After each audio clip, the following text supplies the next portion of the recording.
Noyabrın ikisində bəzi yerlərdə yağış yağacaq. Milli Hidrometeorologiya Xidməti bildirir ki, Bakıda və Abşeronda hava dəyişkən buludlu olacaq, tutulacaq, yağmursuz keçəcək, lakin gecəyə doğru bəzi yerlərdə yağış ehtimalı var.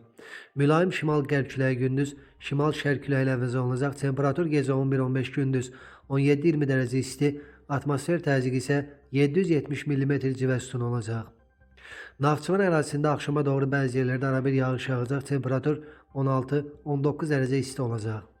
Azərbaycanın bir çox rayonlarında yağıntı ehtimalı yoxdur, lakin gündüz şərq rayonlarında arabir yağış yağacaq, şimşək çaxacaq, bəzi yerlərdə duman olacaq, mülayim şərq küləyi əsəcək. Temperatur gecə 5-10, gündüz 17-22 dərəcə isti, dağlarda gecə 2 dərəcə şaxtadan 3 dərəcəyə qədər isti, gündüz 7-12 dərəcə isti olacaq. İstənilən hava şəraitində hər birinizə xoş əhval-ruhiyyə arzu edirik.